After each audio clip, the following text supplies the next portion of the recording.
por este medio a la opinión pública que en el día de ayer, 28 de octubre, a las 6:01 pasado meridiano, salió del aeropuerto de Camagüey el avión bimotor de las FARC marca Cessna 310, número 53, de 5 plazas, rumbo a La Habana, conduciendo al jefe del Estado Mayor del Ejército Rebelde, comandante Camilo Cienfuegos, quien iba acompañado por el piloto de dicho avión, primer teniente Luciano Fariñas Rodríguez, y el soldado rebelde Félix Rodríguez, los que desgraciadamente no han llegado a su destino.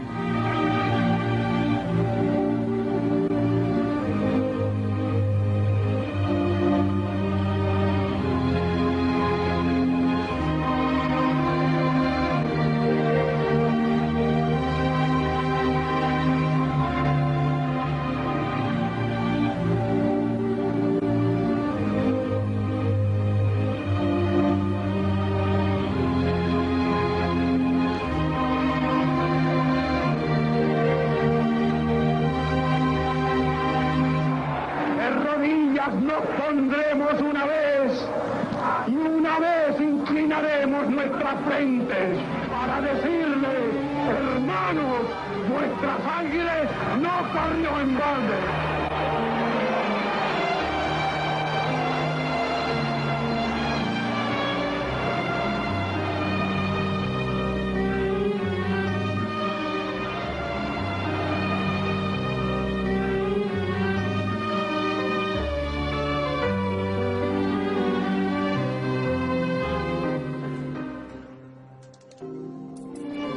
Las leyes revolucionarias tienden única y exclusivamente a favorecer al 90, al 95. Fue el último en incorporarse a la expedición del yate Granma en 1956 y el primero en entrar a la ciudad de La Habana 3 años más tarde. Camilo Cienfuegos llegó a ser uno de los hombres más carismáticos de la Revolución cubana. Su popularidad, solo comparada con la de Fidel Castro, lo ubicó como el segundo del líder del proceso insurreccional. Camilo es un incidente en la historia de Cuba, como fue Napoleón mundialmente. Tipo prácticamente desconocido, pero tenía unos méritos tremendos y se hizo. José Duarte Oropesa, historiador, fue comandante del ejército rebelde y amigo personal del comandante Camilo Cienfuegos. Crecí con él en el barrio, somos del mismo barrio, crecimos en el mismo barrio, fuimos a la misma escuela pública, con diferencia de años, porque era más joven que yo. Nunca tuvo motivaciones de ningún tipo, Camilo, desde muchacho, de revolucionaria. Che lo hace a él comandante, porque el que manda a Fidel con grado de comandante con facilidad para dar grado es a Che. Nunca Camilo tuvo funciones administrativas, ni territorio que administrar, ni estuvo en eso, pero sí era osado y era dispuesto y sobre todo muy preocupado siempre por sus tropas. Camilo Cienfuegos Gorriarán llegó a ser uno de los comandantes del ejército rebelde de mayor arraigo dentro de la guerrilla. Nació el 6 de febrero de 1932 en la barriada de La Víbora, en La Habana. Y como bien dicen los que lo conocieron, nunca tuvo inclinaciones políticas. Le gustaba la lectura, el baile y sobre todo jugar al béisbol. En abril de 1953, Camilo parte con visa de turista hacia Estados Unidos. Trabaja como indocumentado hasta que en junio de 1955 es deportado a Cuba. Posteriormente, el 7 de diciembre del propio año, se une a varios estudiantes universitarios y participa en una protesta donde resulta herido de un balazo en la pierna izquierda. Un mes después es detenido en otra manifestación y fichado por el BRAC, el entonces Buró de Represión de Actividades Comunistas. Camilo regresa a Estados Unidos con visa de residente en marzo de 1956, tras haber contraído nupcias con Isabel Blandón, una enfermera salvadoreña nacionalizada estadounidense a quien había conocido en su viaje anterior. La relación se rompe en septiembre de 1956 y Camilo decide irse a México, donde posteriormente contactaría a los jóvenes del movimiento 26 de julio exiliados en la capital azteca. Tan pronto empecé a conversar con él, me di cuenta que él era de la misma edad mía aproximadamente, que era un cubanito común y corriente de cualquier esquina de barrio de La Habana, por su léxico y por su manera de expresarse y de actuar. Emilio Yufrido fue dirigente de la AAA, atacante del cuartel Goicuría en Matanzas, exiliado en México. Puso en contacto a Camilo Cienfuegos con el movimiento 26 de julio. Entonces me explicó que él quería vincularse con los exiliados políticos que a él le habían dicho en Estados Unidos, de donde él había venido a México, que en México si él se ligaba con hacía conexión con los exiliados políticos, que tenía casa y comida, que allí le daban casa y comida. Él venía con pasaje de ida y retorno procedente de Los Ángeles y $10 en el bolsillo. Eso fue lo que él me contó. Yo cuando vi que era una persona que no tenía dobleces, que no tenía la característica de ser un infiltrado, un posible infiltrado, pues decidí tratar de ayudarlo.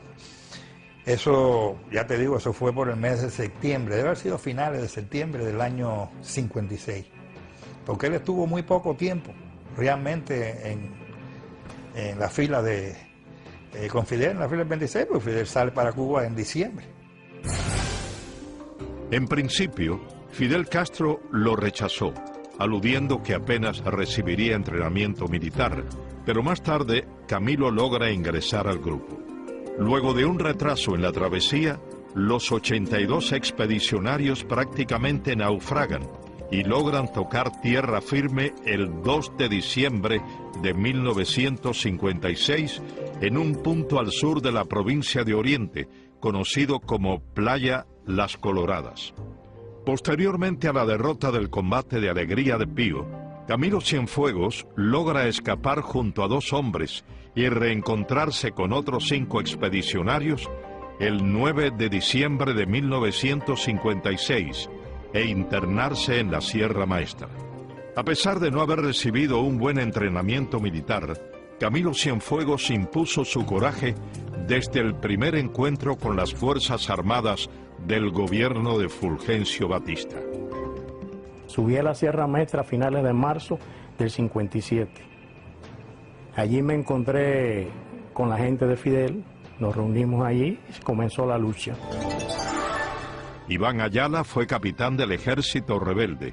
Participó con Fran País en las acciones del 30 de noviembre de 1956.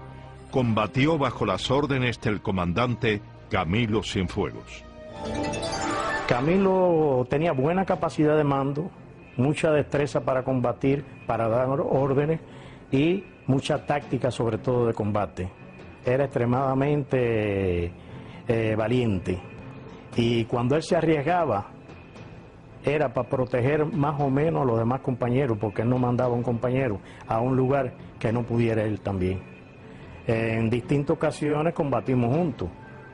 O sea, combatimos lo que es Pino del Agua, en el segundo combate Pino del Agua, combatimos en las Mercedes, en el Jibo, donde cogimos a General Quevedo preso, en aquella época era comandante, y por último, estando junto con él, ¿no? Con último combatir con él en lo que es Casa de Piedra, que era Santo Domingo. Camilo era buen guerrero, mandaba, pero iba él. El soldado siempre mira el jefe.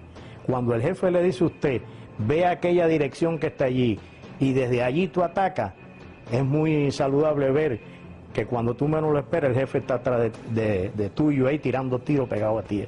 Y eso era Camilo.